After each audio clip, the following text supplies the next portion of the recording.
So without further ado, before widening to the rest of the group, I'm going to start by asking Professor Bambra to kind of set the scene for us on the North-South health gap. How is it influenced by the gulf between the economies of the two regions, and vice versa? How can health have an impact on these economies? Okay, thanks very much for that opportunity.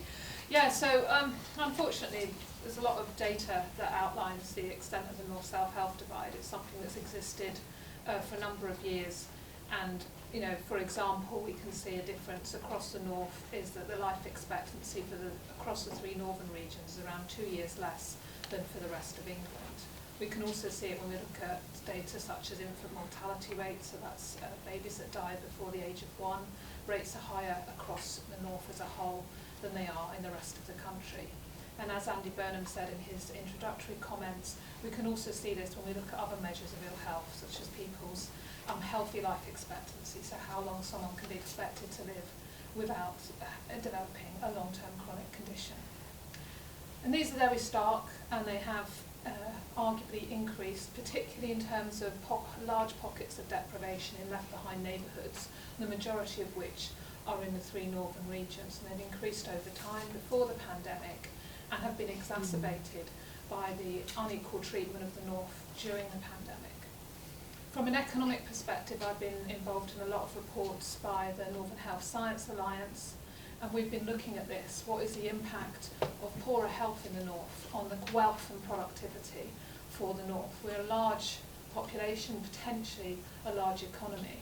What we've found is that around a third of the productivity gap between the north and south of England is accounted for by these higher rates of ill health. If you're unwell, you're less likely to be able to work, you're less likely to be able to work long hours.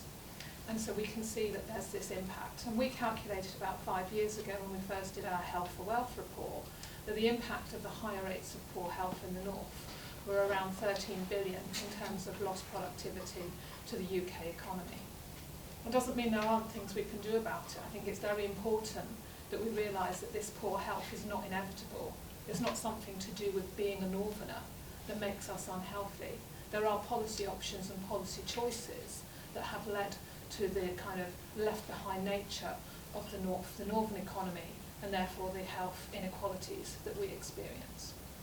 Thank you for that. I think jumping off from that really incisive sort of summary, what do you see as the biggest challenges posed by the health economy gap that's hit the north for such a long time? John, what's your perspective on that sort of feedback loop between the two elements?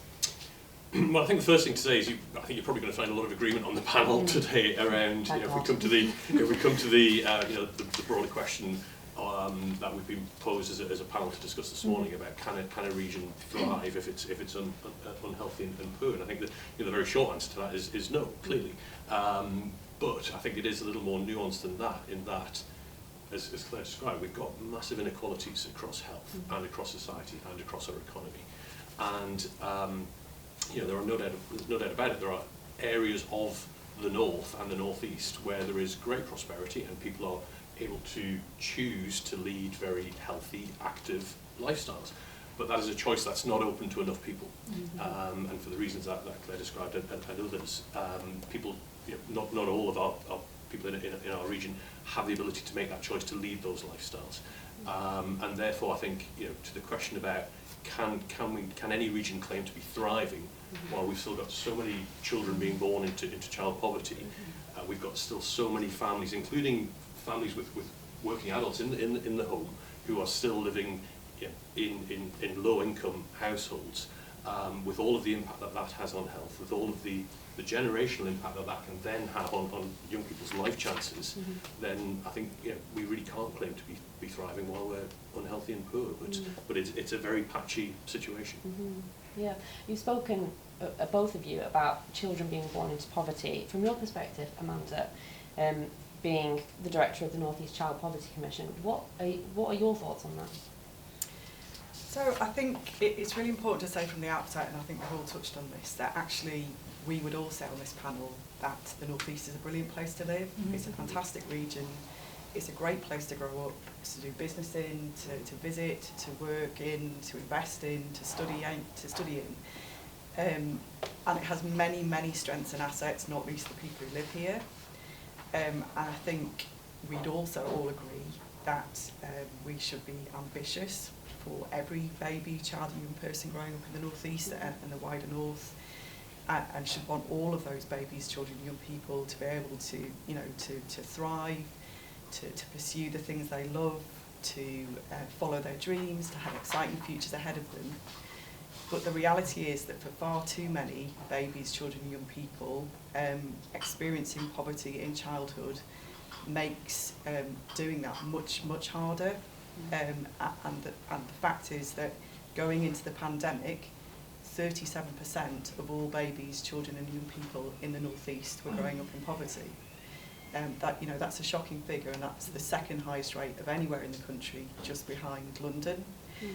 We also saw the steepest increases in child poverty rates in the years leading into the pandemic, which are reflective of the higher rates of unemployment we have in the North East, the high rates of in-work poverty, of low-paid work, insecure work, and also the disproportionate impact that changes to the social security system have had over the last 5 to 10 years. And all of those things make, you know, experiencing that kind of inclusive childhood I talked about before much harder to achieve. And I think if levelling up, if that's what we're talking about, is to mean anything, it has to mean that every baby, child and young person on the lowest incomes currently in a place like the North East can be able to thrive. And I think my concern at the moment is that that's not really clear, that that's currently the aim of the levelling up agenda. Yeah. And speaking of the challenges that are posed by health and economy both put together, what are the kind of sort of long-term impacts? Obviously we've discussed children, but we know, for example, that poor health and a poorer economic situation can lead to more people showing up at A&E. If you can draw quite a direct thread between poor health and a lack of access to primary care services, for example. People get in worse health, they end up at the doors of an emergency department.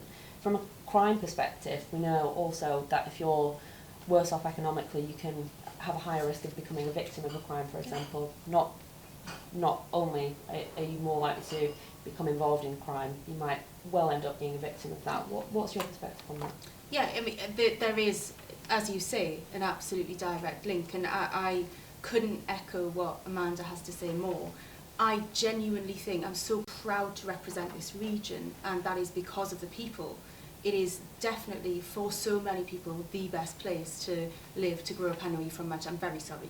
But it really is, the North East really, really is. But we also have that deeply entrenched poverty and deprivation. And when we see a government talking about having fuller employment than they had before the pandemic, we don't recognise that picture here because it isn't the case.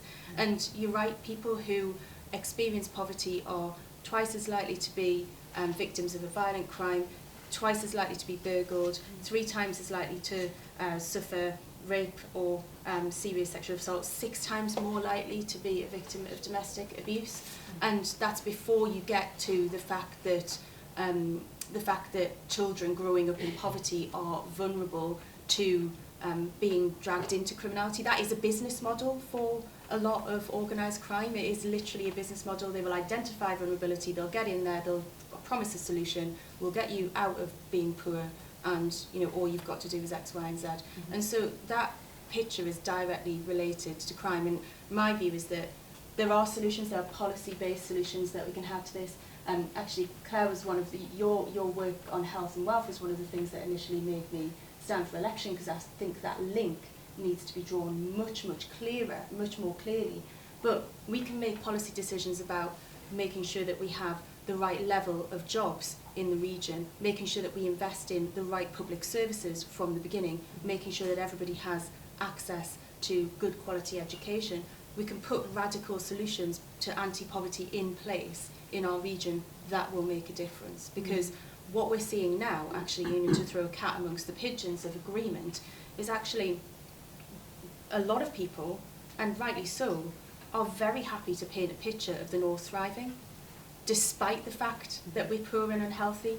And so yes, there is a version where we can succeed, because disadvantage and poverty and deprivation are built into our system. The question for me is that okay? And the answer is no. It's a responsibility to do something about it. That's a really interesting point. I mean, just to add yet more violent agreement to this panel, I went to university at Newcastle, so I'm a huge North East fan. You can only imagine I jumped at the chance to come back here. But I really want to pick up on that point that you just made about the perception that the North is thriving, despite having these issues with poverty. Can we really say that the North is thriving when, for example, our cities might be booming? Manchester has had a huge investment in its property. The North East has a lot of investment in science and technology. Liverpool's had a largely successful sort of regeneration over the past, say, 50 years. I mean, can we really talk about the North thriving when actually, particularly in rural areas, we're seeing this kind of huge gulf in comparison to other places in the country? Professor Bambra, do you want to pick up on that? I think we do obviously have areas of the North that do better, just like there's areas of the South that do worse. You know, so it's not a universal picture. So we have inequalities, quite stark ones, within our region, as well as between the North and the South. But it depends how we define thriving. And if thriving is lots of Russian and Chinese businessmen investing in property in Greater Manchester, I don't see how that is going to benefit the child born in County Durham today. So it's about the distribution of the wealth that we're creating. So is it going to support small businesses? Is it going to support local employers who are employing people locally? Or is it going to big outside interests and multinationals? Because really, there's a role for the public sector, politicians, etc., but there's also a role for our local businesses and systems as well. So I think it's about what do we mean by thriving, and I think that has to be for everyone, with a particular focus on those in the North that are therefore being left behind by this image of renewed northern prosperity. Yeah. From a business perspective, John, perhaps you could speak to that. I mean, as Claire said, there's these intra-North inequalities, if you like, and a lot of investment coming in, but not necessarily trickling down or being spread outwards to places that perhaps need it most. What's your take on that? Yeah, I mean, a big part of my job is to bang the drum on behalf of certainly the North East and some of the fantastic businesses we've got in the North East that are doing exceptionally well, and in many cases are world leading in advanced manufacturing, in health and clean tech, in automotive, in ironically health and life sciences. So we're absolutely leading the world on some of these sectors. But what's really interesting to me, and I think it's really interesting the panel that you've actually put together for this conversation, is when I'm talking to business leaders, I'm hearing that time and time again, that there's a real appetite now to start seeing some of that sort of, trickle through our economy, and for us to, the rising tide lifts all ships kind of thing. And what's interesting is that as I talk to other leaders across other parts of what I describe as our North East ecosystem, so including our third sector, crime and policing, academia, but also in health, in our public sector, which is very, very significant, certainly in the North East as well as across the North. Again, there is that appetite to collaborate and to sort of work together on behalf of, in my case, Team North East, but Team North, to make sure that we're ensuring that the benefits and the great things that are there about living and working and visiting and playing and learning in this region are felt by more of our people. They're not at the moment, but we do think that with some policy levers being pulled, and for us as an ecosystem in the North East as well, to take the lead on some of these things, we can really start to make some progress. Yeah, sure. I mean, from your point of view, what kind of impact does investment in larger cities, perhaps not so much in suburbs where families might be struggling, what kind of impact does that have? I'm not sure if it's in terms of child poverty around investment in larger cities. I think we've all touched on the fact that there are actually, as well as the inequalities that exist between the North and other parts of the country, there are huge inequalities within the North, and actually within quite small geographical spaces. So we're sitting in Newcastle Central at the moment, that has one of the highest, if not, I think it's the second highest rate of child poverty in the whole of the region. But actually it has parts, West Gosforth, that have some of the lowest rates of child poverty in the region. And that figure of 37% is obviously a northeast-wide figure, but in some parts of Newcastle, Middlesbrough, Hartlepool and elsewhere, the rate's actually much higher than that. And I think for me it's about how we level out the playing field and acknowledge that sometimes you have to use policy levers to do that, and you have to be quite targeted. And I think levelling up presents an opportunity to really make an ambition that we are going to be levelling the playing field for all children and young people. I'm not sure it does that just yet. You may not be aware, I went through 332 pages of the Levelling Up white paper. It didn't mention the words child poverty once, which, given poverty, as Clare has so well highlighted in her work, poverty is the leading driver of inequalities for children in the North, and yet it's not referenced in the white paper. Never mind, are there any targeted measures to address child poverty? And it's not one of the missions or the measures of success for levelling up poverty reduction, which to me, it goes to the heart of the question we're considering, whether it's possible to level up if you still have, for the North East case, 11 children in a classroom of 30 being held back by being in poverty. That's an interesting point. I think the mention of health in that white paper was from, in my opinion, relatively brief, which made my job that day quite short-lived. But I want to touch on what we're doing at the moment to sort of resolve some of these issues, health and the way it relates to poverty and the impact of the economy, huge issues. What are we doing at this point to resolve it? We've spoken a lot about how policy can actually change things, and are we doing enough? I know that, Kim, obviously you've set up this quite localised policing plan, sort of a tough on poverty, tough on the causes of poverty, if you like, and that's had 130,000 in funding. Could you speak a little bit about that and maybe answer the question, are we doing enough? Well, I think to answer your question up front, we aren't doing enough, and there is so much more we can do. And I think from, I agree, once again, I agree with what Amanda said, in that levelling up presents the levelling up agenda. It's one of those catch-all phrases. It can mean everything or it can mean nothing. And if it's going to be delivered badly and it's all going to be about shiny, bright things, investment in city centres, making the North look appealing and lifting an economy which would unfortunately not lift all ships, because a lot of people in our suburbs, in our rural areas, in our poor and deprived communities won't feel it, then it will mean absolutely nothing. If we want it to mean something, then I think that action we are able to take in our regions is a really good start, but they have to be the approach. So my plan, which is all about fighting poverty and fighting crime, is about recognising that direct link, saying, right, well, if we address deeply entrenched poverty, we remove the levers from those who want to commit crime. We make it more difficult for them to do it. We take away their client base, essentially. And also, we remove the levers that force people to feel that they have to commit crime, because far too often, I think we have government and people in power who are much more interested in criminalising a problem than finding solutions to that problem. And so that's what the plan does. And a lot of that for me is about handing power back to communities. So we take money from criminals and say, right, here this is for communities to spend in whichever way they know will work to improve outcomes in their area. And that can be really small things that empower communities, or it can be bigger projects that tackle directly issues around health or youth work or family services or whatever it may be, because all of those things empower communities to help themselves. But I think more broadly than that, we've got to start investing in the services. We are coming off the back of, and I know that government are sick of hearing this, but it is a fact. We are coming off the back of 12 years of austerity, which has put public services into a crisis.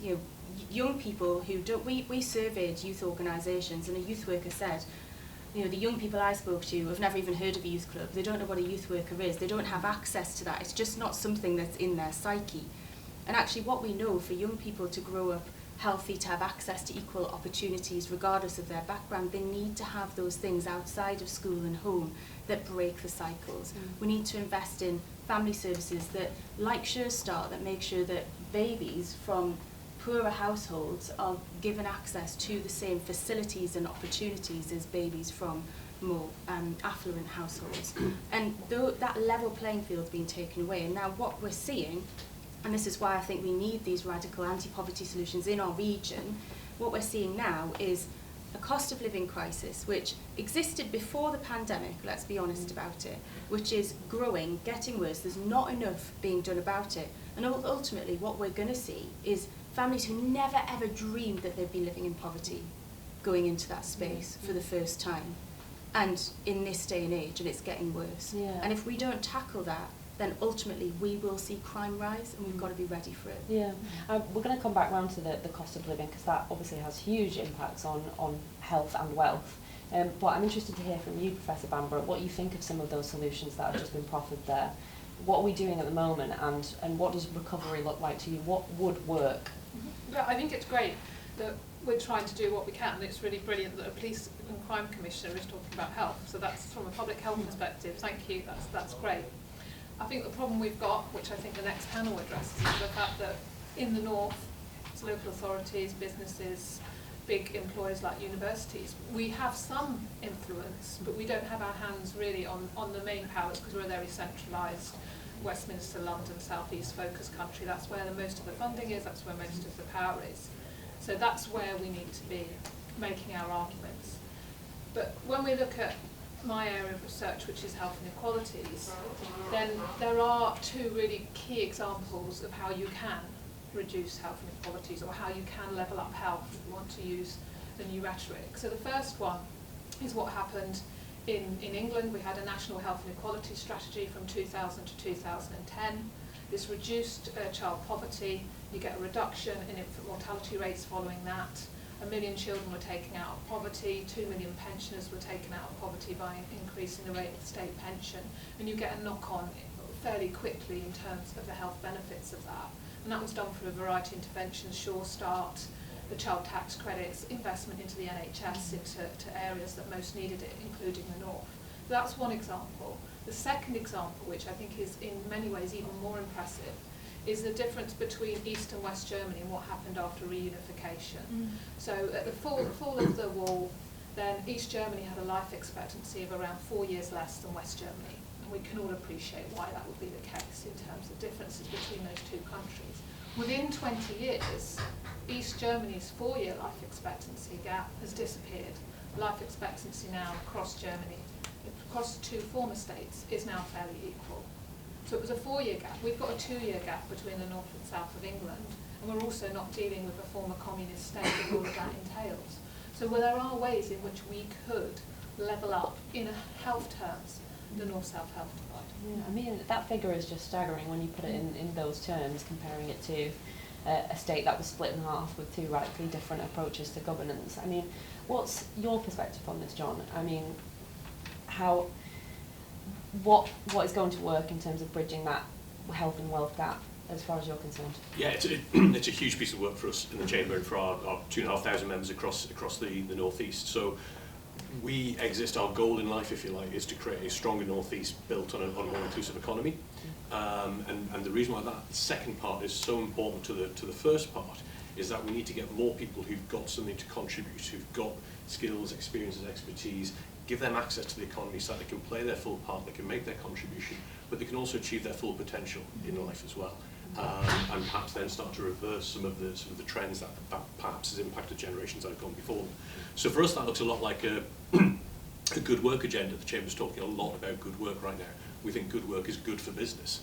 You know, business, and again, business is really moving on from seeing that some of this is either costly or complex or a ticky box exercise to produce a good page in an annual report. Actually, this is really important. This is value adding for business. So good work is good for business, and good business is good for a stronger, healthier, more inclusive economy.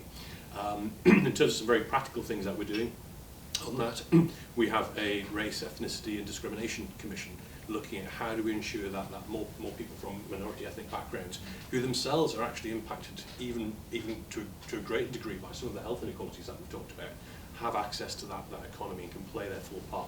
We've got a Women's Leadership Forum, which is looking at things like gender pay gap, which is looking at flexible working arrangements, which is looking at people, mothers sort of returning to work after having children. It's looking at things like menopause and menopause in the workplace, and how do we ensure that somebody who's going through the menopause isn't impacted in a way that means they can't play their full part in the workplace. And then even this week, we've been involved, Kim and I were involved in a session earlier this week where we're looking at domestic violence and the role that employers can play in both looking out for and protecting particularly women from cases of domestic violence, and the impact that can have on businesses and the impact it can have on those individuals in not being able to achieve their full potential in life. So that whole good work agenda is a really important one for the Chamber. It's our priority area for this year, and it's one that I'm delighted to say the vast majority of our members are really signed up and energised by. Yeah, that's interesting. I feel like we can't dodge the topic any longer, the pandemic. Obviously we've acknowledged here today that the North was starting off, if you like, from a back foot position anyway, given the nature of austerity and how disproportionately it affected the North.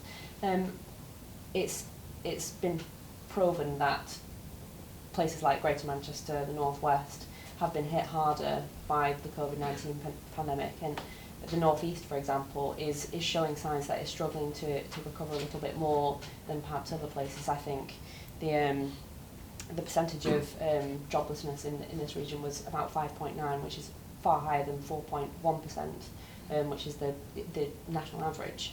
Where has the pandemic left us in terms of poverty and the way that relates to health and wealth, if you like? Amanda, if you want to pick up on that one. I think, again, and I've mentioned it before, I think it's really important that whilst we're focusing on the picture now and the current cost of living crisis, which is about to get considerably worse in the coming months, particularly for those on the lowest incomes, and we've obviously had 2 years of a pandemic in which has had a really dire impact on people's financial circumstances, although interestingly the government did take very targeted measures to intervene to protect people's incomes, which I think demonstrates that if you want to try and protect people from poverty, you can do it quite quickly and easily.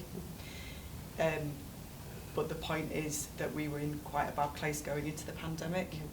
Going into the pandemic, the North East, as I said, we had the fastest rising rate of child poverty. We had the highest proportion of pupils eligible for free school meals. We had the highest proportion of children living in families with no or little savings to shield them from economic shocks. We had the highest rate of unemployment, being work poverty, of working age poverty, the lowest weekly earnings of anywhere in the country. So I think we need to be really careful about the narrative that the situation we currently find ourselves in is being entirely created by the current cost of living crisis and the pandemic. But clearly, all of what I've just said, as Clare's work again has highlighted, that the pandemic has exacerbated existing inequalities, and I think people who are already living in poverty have experienced much greater levels of hardship. But equally, as I said, the government showed that if you want to, you can take targeted measures to protect people and to strengthen the safety net, and I think that's one of the big issues. We haven't even talked about that today. If we're talking about the North thriving, and obviously we all want to live in a place where everyone can thrive, but for far too many people, and a growing number of people, including children and young people, actually life has become about getting by and day-to-day existence and survival, not thriving.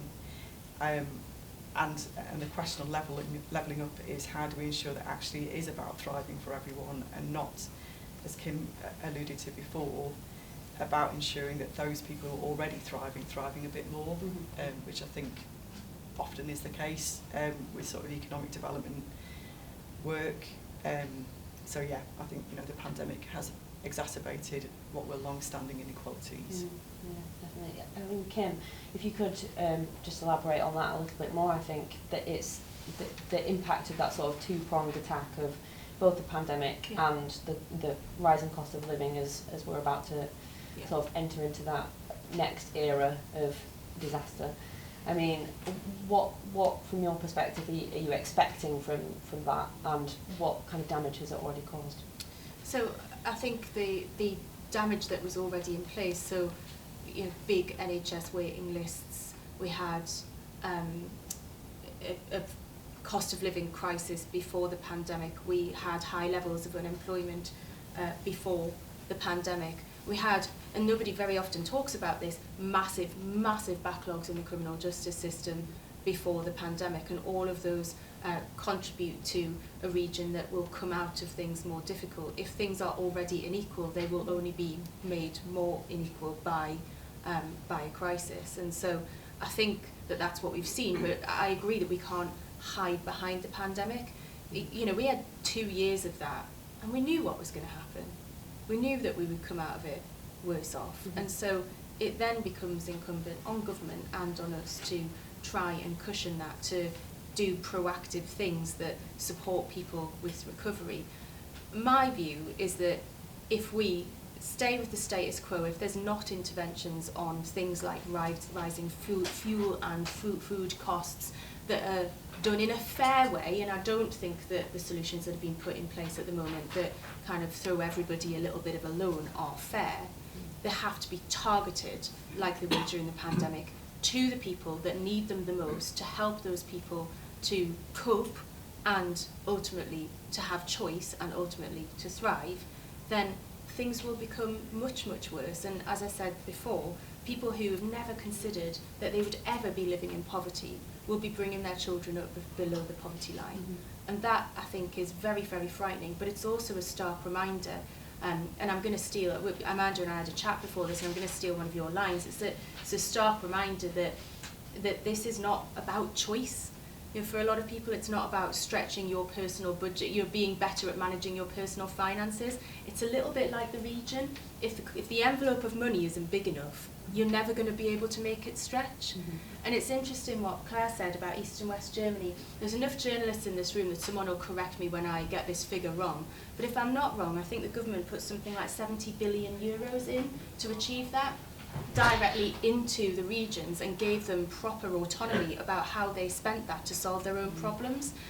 And I think there is something about us all recognising that funding our regions properly, funding our councils properly, you know, I always will want more funding for policing and for criminal justice and for tackling crime, but I recognise that it has to be funding for everybody. If we fund them properly, we will save so much money later on, and the outcomes for people will be so much better. And actually all the East-West Germany thing does is prove that point. And I think we've got a levelling up agenda where government are openly saying, you know, we've got ministers openly saying this was never about additional cash. I don't think any of us think that. I think we all thought it was about additional cash. And that additional cash into the regions with real control from the regions will help people to thrive properly, will make it so that people in Ashington and Blythe and Hendon and Hartlepool and wherever else will actually feel the benefit of what levelling up should be, and will be able to pull themselves out of poverty. Sure, yeah. And you've spoken a couple of times today about that sort of localised influx of cash, if you like, and I see that as quite a practical solution that you're suggesting. I think it would be interesting to hear from Clare what other things you think could be done in a very practical sense. Not so much easy wins, if you like, but in the here and now, how can we sort of turn the ship around to try and improve some of these health inequalities right now?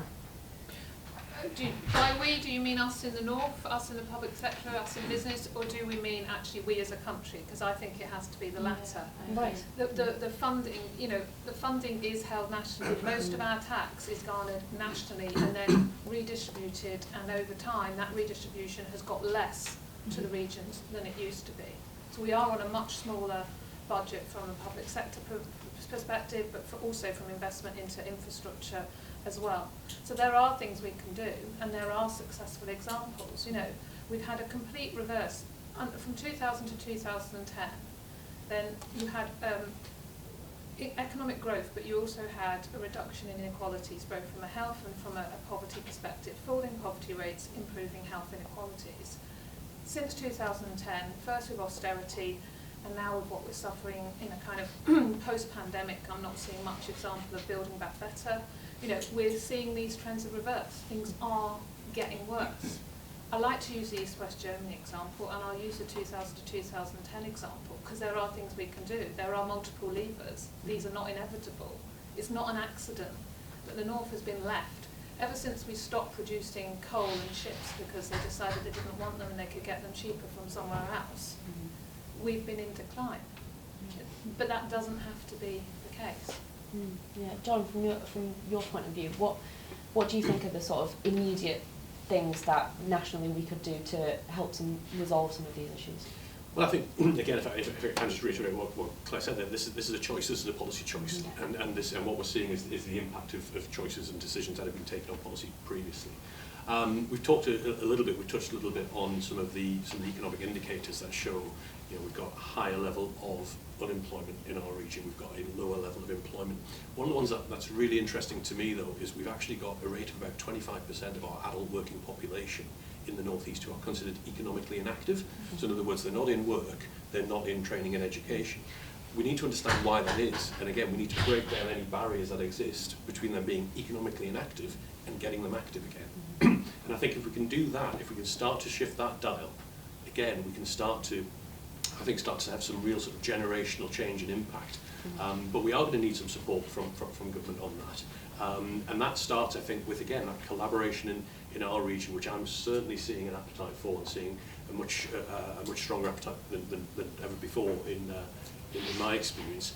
And that really allows us to start having a really proper conversation with government about what is it that we need, what support do we need from government, and what impact will that have?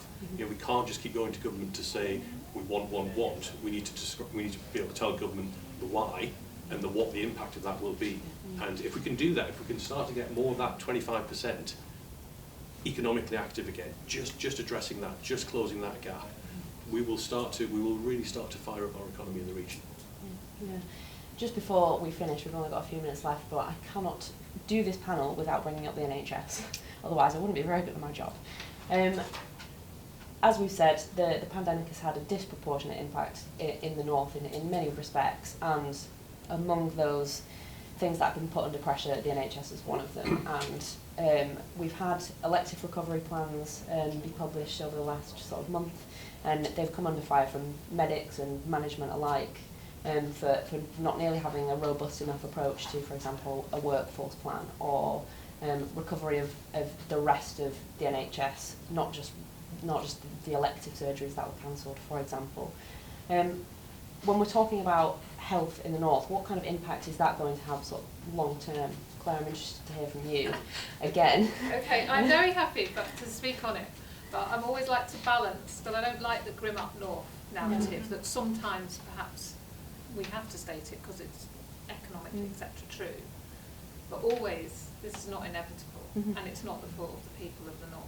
So on the NHS side, yes, there will be disproportionate experience of waiting lists for us because we've got an older population than other regions, and we've also got an unhealthier population. So we've got more of the key clinical risk factors for the adverse COVID outcomes, for example. So we will disbenefit. However, right, we can do something about that. So there was a health inequalities weighting in NHS funding, which meant that more funding would go to places with more health need, which for me, as a professor of public health, is an entirely logical and sensible way of dealing with your health problems. That has been gradually eroded. Obviously, the NHS budget has been, until the pandemic, increasing below inflation, so we've not been able to keep up with that demand. Another issue, look at something like long COVID, which I think is a ticking time bomb that we're not really fully aware of and fully addressing. We have got higher rates in the North because we've had higher rates of COVID infection. That's, again, quite logical, and probably because our population immunity levels might not have been as high, etc. Government's put in special long COVID clinics, brilliant. It's a poorly understood disease, this is all important. Some colleagues of mine at Manchester University did some quick analysis and showed that, of course, we are having less per head long COVID clinic spending than other areas, even though our need was higher. So within NHS, which is often the bit that government will go to, because they think of all of health can be solved by the NHS, there are still things that can be done. And obviously the other side of the NHS is that often they're some of the biggest employers locally. And I know here at the RBI, Dame Jackie has been doing a lot of work establishing the RBI as a like an anchor institution in terms of employment, doing a lot of innovative work locally in terms of making sure they're able to employ local people and train them up, working with Chamber of Commerce, working with the university and local authority. So there's two sides, there's kind of the NHS as an employer/business, and then the NHS obviously in terms of providing treatment services once someone's ill. Yeah, I think you've wrapped us up there with a really brilliant example of just how the two sort of aspects can work together, both health and the economy. So I think that's as good a place to finish as anywhere, and thankfully a little bit hopeful, noting the fact that we can do something about these problems. So thank you so much for joining us today. We really appreciate your expertise. And we're going to have a 5-minute sort of break now, and then next up we've got the panel which addresses can and should the North speak with one voice. So look forward to that. But thank you so much to our guests today for helping us out.